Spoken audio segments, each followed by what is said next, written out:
Donc vous voyez, tout le monde vient dire des sottises, des bêtises, jusqu'à insulter. On n'a pas l'humilité intellectuelle. Il y a même une femme qui m'a dit sur les réseaux sociaux que vous êtes un menteur et un manipulateur. Je suis en train de faire un débat objectif. Pourquoi traiter votre frère de menteur et de manipulateur? Tout le monde aujourd'hui est devenu pasteur. Tout le monde aujourd'hui devient pasteur.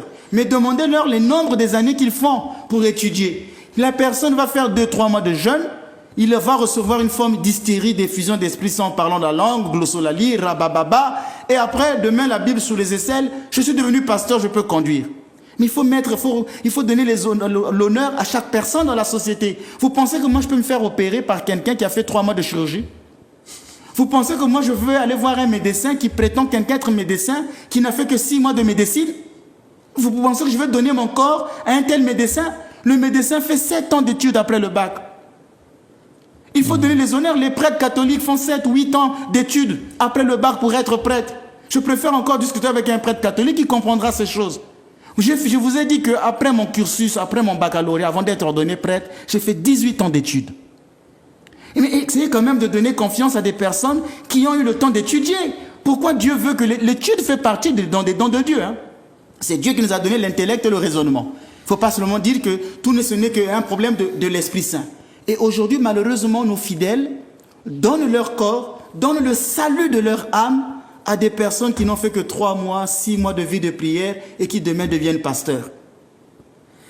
Mais Père, comment permettre à tous ces pasteurs de pouvoir s'instruire et puis connaître tout ce dont vous parlez? Il y a des personnes parmi ces pasteurs, il y a des gens qui ont des bonnes intentions, qui veulent vraiment servir Dieu. Je l'ai dit, il y a des gens même qui servent Dieu parfois mieux que nous, qui ont des très bonnes intentions. On ne peut pas tous les diaboliser.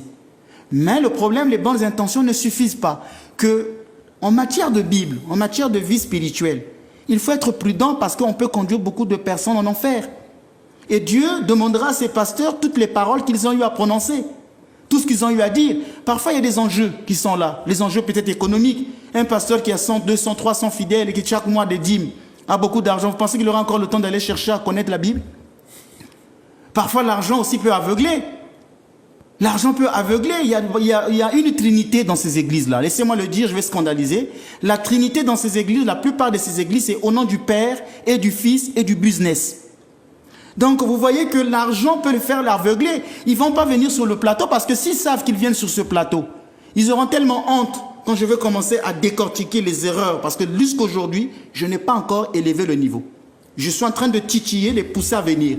Parce que s'ils viennent, ils vont tellement perdre leur dignité devant les fidèles qu'ils risqueront de perdre les fidèles. Il y a des enjeux économiques.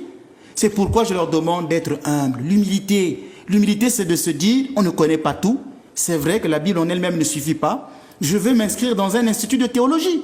Je peux aller par exemple dans les instituts de théologie catholique, apprendre, essayer de voir un peu pourquoi les catholiques disent ça. L'église catholique et l'église orthodoxe ont 2000 ans d'existence.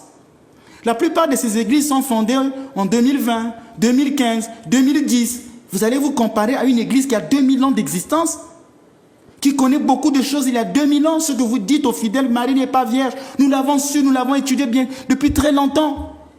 Mais essayez d'aller voir un peu les autres, se demander mais pourquoi ils disent ça, que de prendre simplement la Bible. La Bible déclare, la Bible déclare, la Bible déclare. Mais le texte en lui-même n'est pas suffisant. Mais voyons, c'est pourquoi je leur demande l'humilité. Je ne suis pas là pour les dénigrer, mais je leur montre les failles et les faiblesses de leur raisonnement. Je ne pourrais jamais donner mon corps à quelqu'un qui a fait des études de médecine pendant 2 mois, 3 mois, 6 mois, 1 an. Pour former un médecin, on prend des années. Parce que la vie de l'homme, la santé de l'homme est sacrée. On ne va pas aller donner sa santé à des amateurs. Et les fidèles, malheureusement, donnent la santé, le salut de leur âme à des amateurs en théologie. Bien. Ben là, je pense que vous avez expliqué beaucoup de choses, vous avez répondu à pas mal de questions. Et ça a permis à certains peut-être de... Ils vont réécouter sur le Facebook de Zouk Télévision, ils peuvent revoir les anciennes émissions. Et écouter phrase par phrase et puis comparer avec ce que vous dites. Là, aujourd'hui, vous donnez des textes de Luc, de Jean, voilà. Donc, notez. Voilà. En tout cas, merci beaucoup, Père Menas. Merci. On se revoit la semaine prochaine, si Dieu veut, sur cette même antenne, à la même heure. Et d'ici là, que tout le monde regarde sa Bible et puis apprenne. Mais je voudrais bien quand même savoir, est-ce qu'ici à la Martinique, il y a un endroit où on peut apprendre la théologie? Moi, dans ma paroisse, j'initie les fidèles, pas seulement à la catéchèse, mais à la théologie. Vous savez que l'Église orthodoxe n'est pas encore bien assise en Martinique, mais je me bats à donner des cours de théologie à mes fidèles et c'est une formation qui prend 4 ans. Donc il y a la dogmatique que nous étudions pendant une année, il y a la mystérologie, il y a la mystagogie, il y a l'histoire de l'Église pour que les fidèles soient bien assis dans leur foi. Il faut qu'ils ne donnent pas le salut de leur âme à des amateurs. Un pasteur peut venir chez vous apprendre? Il peut venir apprendre s'il a l'humilité. Bien. Le problème c'est l'humilité. Ils n'auront jamais l'humilité. Et c'est à cause de ça qu'ils continueront de m'insulter. Et peut-être même c'est cette fausse humilité qui fera qu'ils viennent sur le plateau. Parce qu'ils vont se dire, bon, on va les découdre. Mais je leur dis, attention, je ne veux pas un amateur de théologie. Avant de monter sur ce plateau, faire un débat, qu'il se prépare bien. Je n'ai pas encore tout dit. Ce n'est pas une menace, c'est un avertissement, je n'ai pas encore tout dit. Merci beaucoup, Père Menas. Merci beaucoup.